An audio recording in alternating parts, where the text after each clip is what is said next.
Merci de nous suivre sur Média TV Afrique. Je suis heureuse d'être avec vous encore une fois pour vous présenter la Semaine africaine, l'essentiel de l'actualité africaine de la semaine.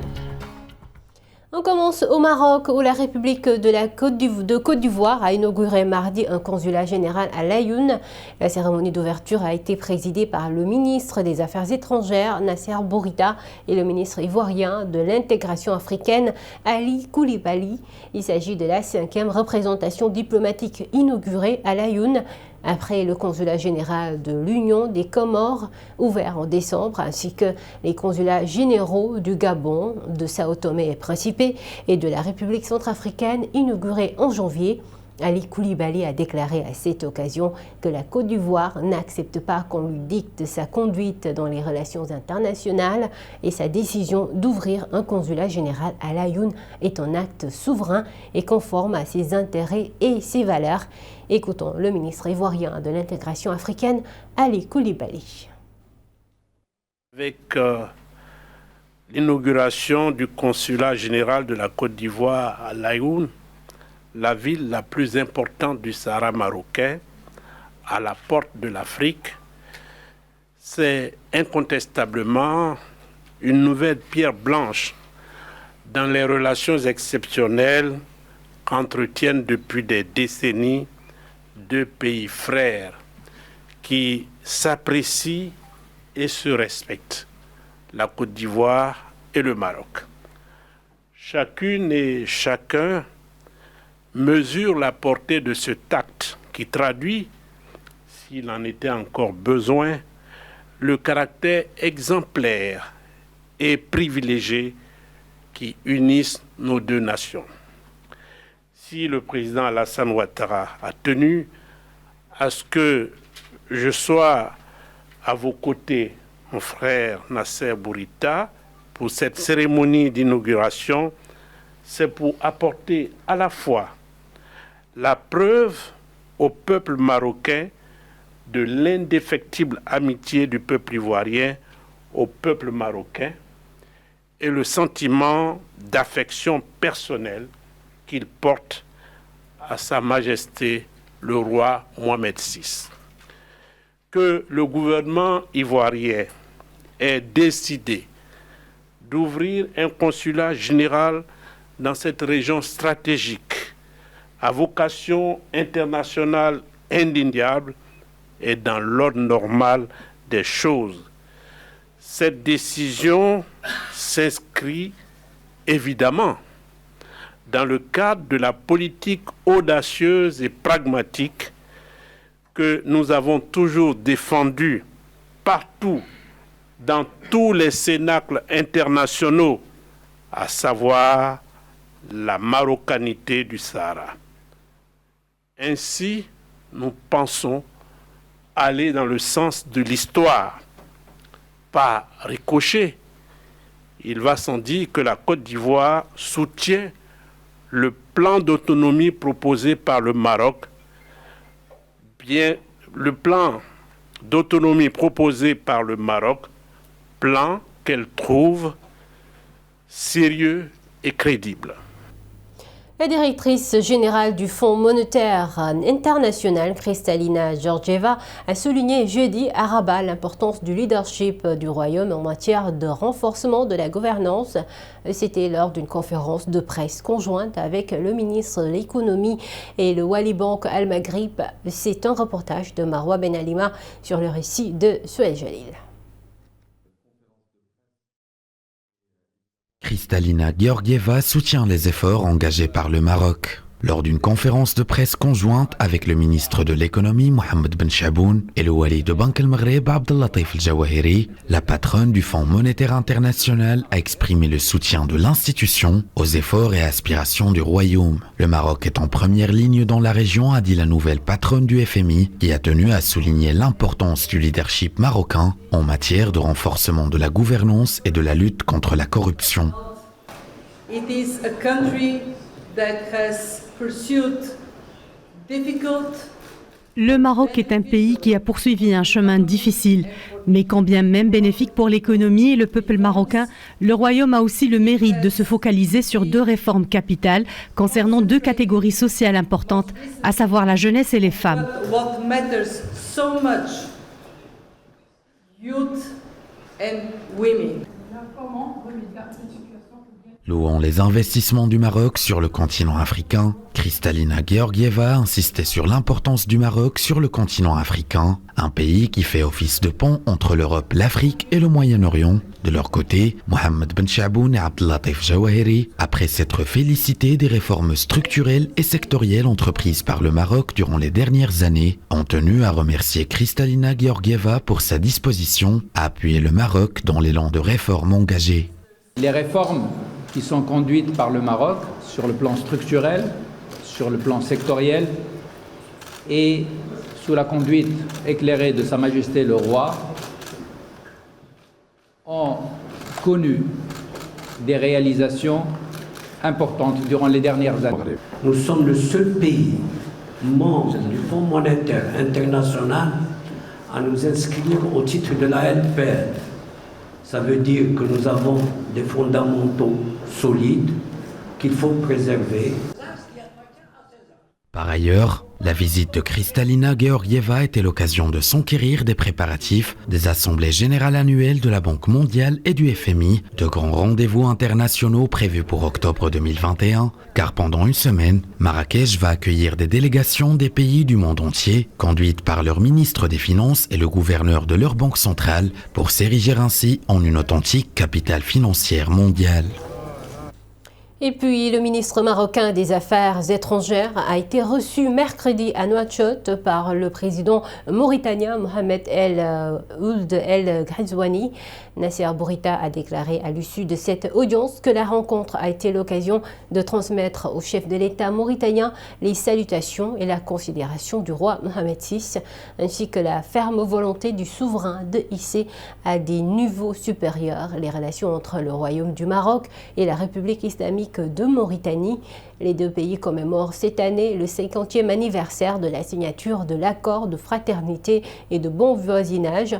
Le ministre marocain a eu également des entretiens avec le premier ministre mauritanien Ismaël Bédé Cheikh Sidia et le ministre des Affaires étrangères Ismaël Ould Cheikh Ahmed. On s'intéresse à présent aux réalisations d'APM Terminals au complexe portuaire Tangemed 2 au Maroc qui a réussi en moins d'1 an à redynamiser davantage ses activités. Une plateforme qui vient renforcer la position importante du port Tangemed au niveau du bassin méditerranéen et dans le monde. Plus de détails avec Sanaya Sari.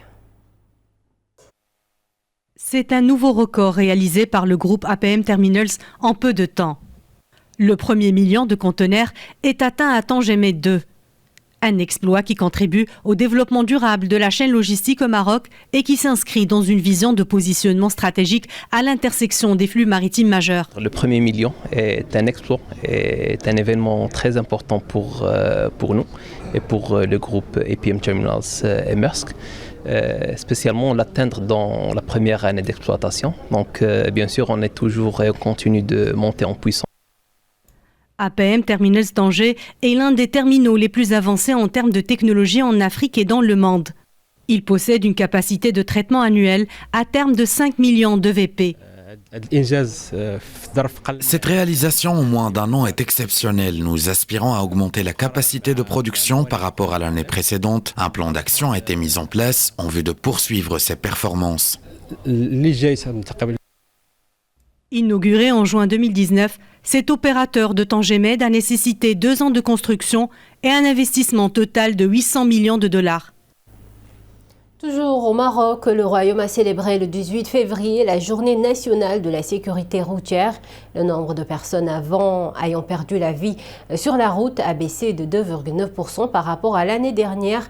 En 2019, il y a eu plus d'accidents mais moins de morts. Les détails de la situation avec Iliam Berada. Apprendre à circuler s'apprend aussi en classe. L'éducation nationale s'est engagée à sensibiliser les petits piétons, futurs conducteurs aux dangers de la route. Chaque année, les accidents tuent plus d'1 million de personnes dans le monde. Au Maroc, en 2019, le nombre de personnes tuées dans les accidents de la route a enregistré une baisse de 2,9% par rapport à 2018, un chiffre qui s'établit à 3384 décès. Lors de cette journée, nous avons appris comment nous protéger des accidents de la route.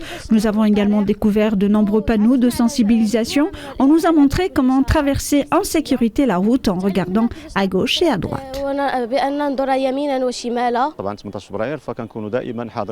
Chaque année, nous participons avec nos partenaires à cette journée nationale. C'est l'occasion de mettre en pratique ce que les élèves ont appris sur le papier. On leur apprend à respecter les panneaux de signalisation.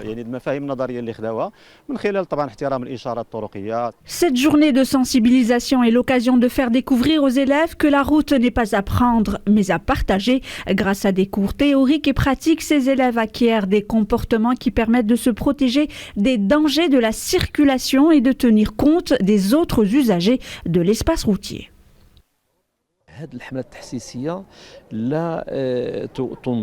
L'aspect théorique est important durant cette journée de sensibilisation, mais nous insistons sur l'aspect pratique pour que les élèves apprennent le code de la route, s'imprègnent des bonnes pratiques dans l'espace routier. Et cela est possible grâce au travail de partenariat avec notamment la DGSN, la Gendarmerie royale ou encore l'Agence nationale de sécurité routière.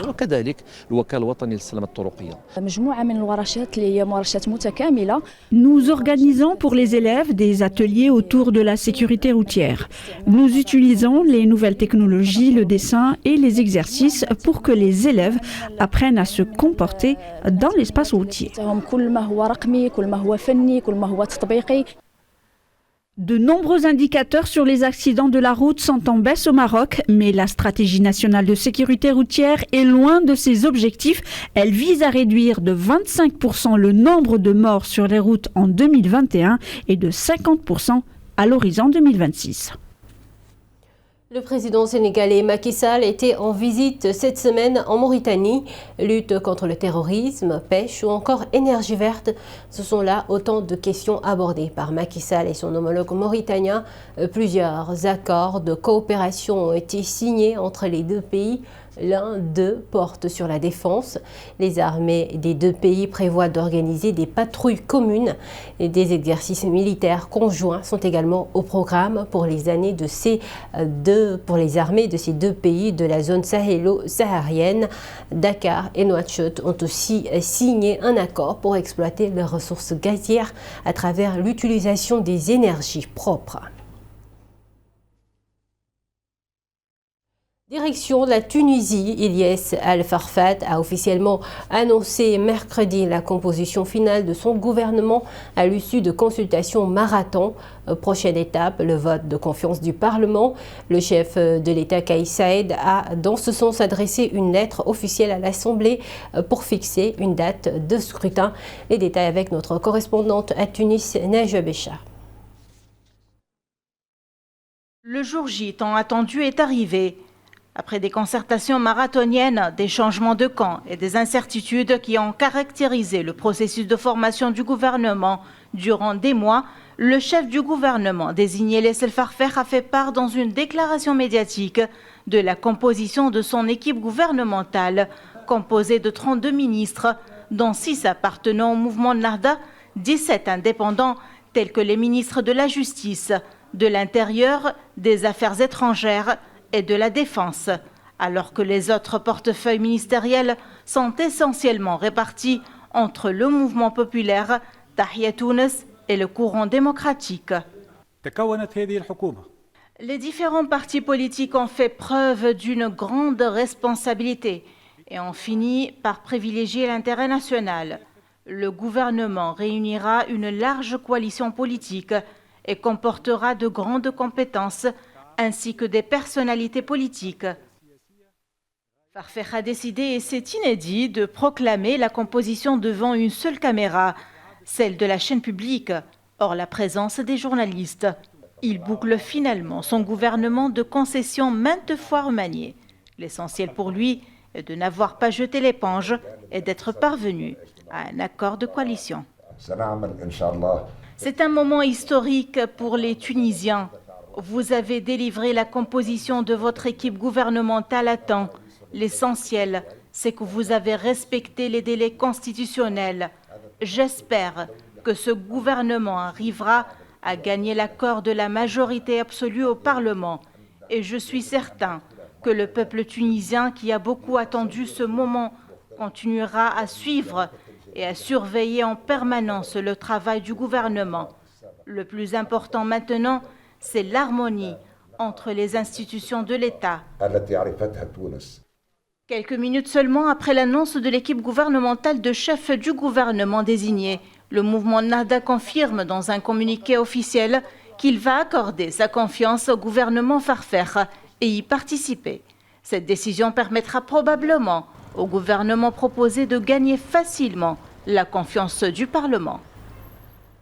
Les Algériens ont bouclé ce vendredi pour la 53e semaine consécutive de marche hebdomadaire, un an de contestation populaire qui a contraint Abdelaziz Bouteflika à démissionner, mais sans réussir à changer le système qui dirige l'Algérie depuis l'indépendance, suivant le récit de Soued Jalil.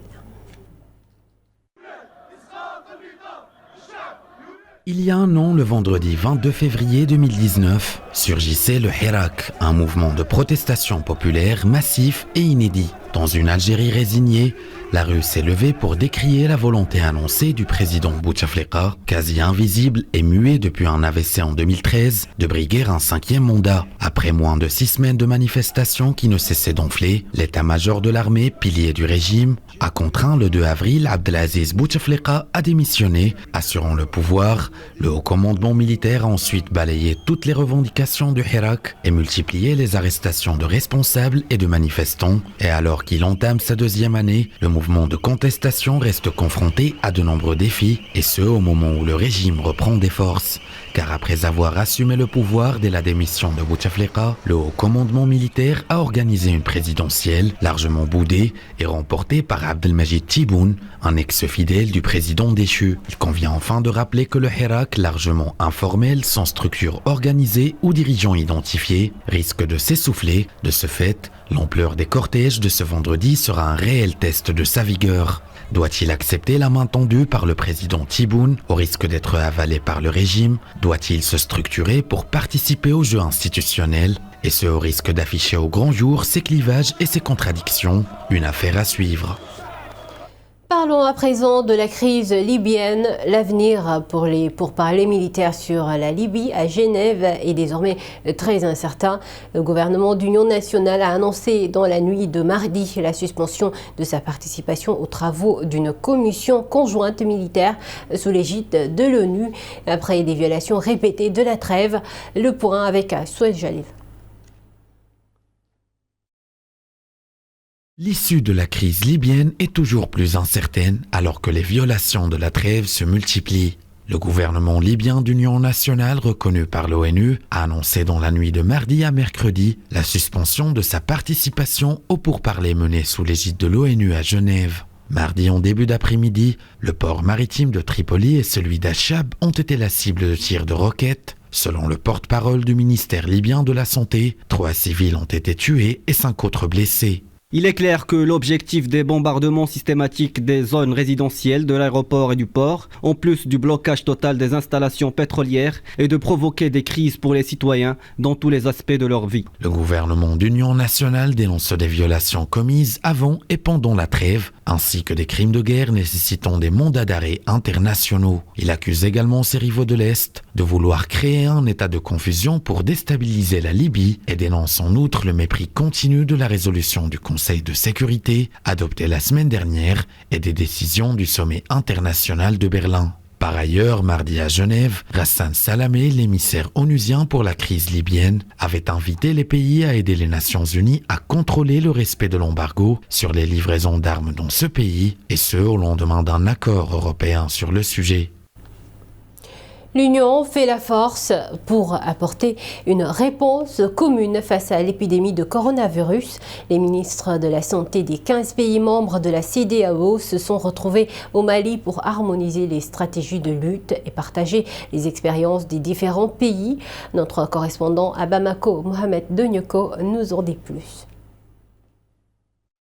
Au moment où le continent africain enregistre ses premiers cas de malades atteints du coronavirus, les ministres de la Santé des 15 pays membres de la CEDEAO se retrouvent à Bamako en vue de trouver une réponse commune pour faire face à la maladie. La récente crise sanitaire en Afrique de l'Ouest, causée par la maladie à virus Ebola, a fait environ 28 000 cas avec 11 000 décès. En Guinée, au Libéria, en Sierra Leone, au Sénégal et au Mali, cette épidémie a démontré non seulement les limites de nos systèmes de surveillance, mais aussi a mis en évidence la nécessité d'une collaboration entre nos pays dans la gestion des problèmes de santé. Il s'agira au cours de cette rencontre de discuter de la mise en œuvre d'un dispositif, des messages de sensibilisation des populations et surtout de partager les expériences de lutte contre la maladie adoptées par les pays. L'ensemble des pays de la CEDEAO, par le biais du CDC Afrique, se réunit aujourd'hui à Dakar au niveau de l'Institut Pasteur pour une formation des laboratoires en matière de détection. Et aujourd'hui, cela se passe bien. En tout cas, dans un temps optimal, extrêmement pertinent, l'Institut Pasteur a la possibilité de réagir et de trouver des solutions très rapidement. Invité à cette réunion, l'ambassadeur de la Chine au Mali a tenu à rassurer sur les dispositions prises par son pays en vue de circonscrire la maladie. Le problème est relativement bien encadré dans une région spécifique. En dehors de la province du Hubei, la situation commence à se stabiliser. Depuis une semaine déjà, l'augmentation des nouveaux malades baisse et celle des nouveaux guéris augmente. Cette rencontre des ministres de la Santé à Bamako succède à celle des médecins de la sous-région, comme pour dire que l'Afrique entend apporter une réponse globale à cette pandémie mondiale.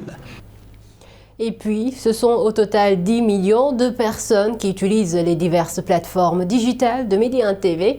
La chaîne d'information en continue à révéler les chiffres clés de son audience digitale de l'année qui vient de s'écouler. Et en 2019, vous étiez aussi plus de 11 millions à interagir sur les plateformes digitales de la chaîne, suivant ce reportage de Noah Bazir. Média TV confirme son leadership sur les plateformes digitales et la scène médiatique. Basée à Tanger, la chaîne d'information en continu vient de révéler les chiffres clés de son audience digitale en 2019. Sur les réseaux sociaux, Média TV totalise une audience de plus de 10 millions d'utilisateurs à travers ses diverses plateformes digitales et plus de 11 millions d'interactions de ses fans en 2019. Selon le site Social Bakers, qui mesure l'influence des marques sur les réseaux sociaux, Média TV figure dans le top 3 des médias marocains, avec les plus fortes communautés de fans et d'abonnés, se plaçant en 2e sur Twitter et 3e sur Facebook et YouTube. En ce qui concerne le digital, la vidéo est le format le plus utilisé sur le web. Au total, Média TV comptabilise à ce jour plus de 1,5 milliard de vidéos vues sur l'ensemble de ses plateformes digitales. L'année 2019 enregistre à elle seule un demi-milliard de vidéos vues.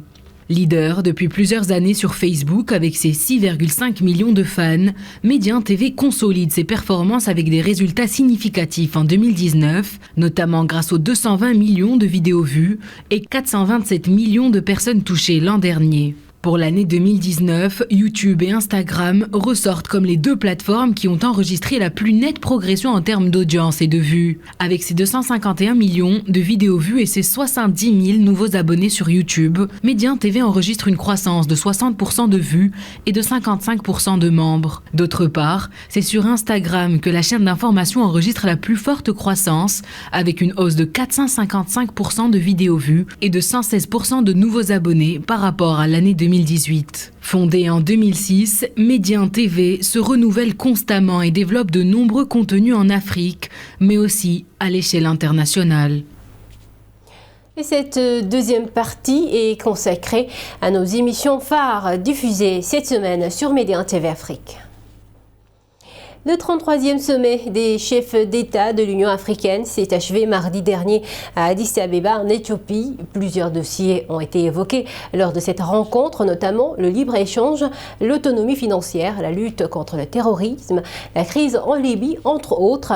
L'Union africaine est-elle assez outillée pour prendre en charge les préoccupations du continent? Le politologue panafricain Aziz Solomon Fall a tenté d'apporter des réponses. Il était l'un des invités dans l'émission de Le Débrief avec Aminata Cham. Nous l'écoutons. Nous ne sommes plus véritablement maîtres de nos ressources. On ne peut plus affecter de façon étatique les budgets sur nos ressources naturelles. Nous sommes obligés d'être en tutelle ou en joint venture ou carrément dépendants de firmes multinationales, dont l'essentiel d'ailleurs ont leur siège au Canada, où j'enseigne, qui est devenue la première place forte minière au monde. Et donc là se passe véritablement le siphonnage des ressources et des matières premières du continent, qui évidemment, si vous n'avez pas assez de revenus pour pouvoir générer des dépenses d'infrastructure, d'orienter l'enseignement, etc., qu'est-ce qui se passe? En fait, vous avez un espace de souveraineté très rogné et vous ne pouvez pas régler le problème numéro 1, qui est la démographie galopante d'une population qui ne peut pas gérer l'employabilité et pourtant qui a plein de ressources, autant humaines que minières et minérales.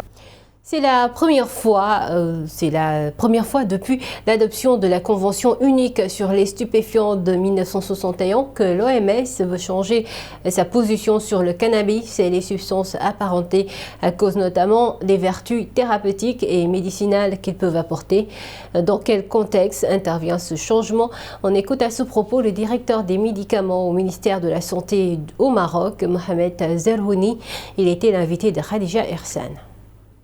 Et donc, à partir de 2016, l'Organisation mondiale de la santé a réuni les experts en la matière pour dire est-ce que c'est possible de revoir le classement du cannabis afin de l'intégrer dans une démarche pour l'usage thérapeutique pour certaines maladies. Et donc, c'est ce qui se passe actuellement, c'est que l'OMS a émis des recommandations pour la commission des stupes à l'échelle onusienne pour qu'elle reclasse le cannabis afin qu'il puisse être utilisé pour un usage thérapeutique.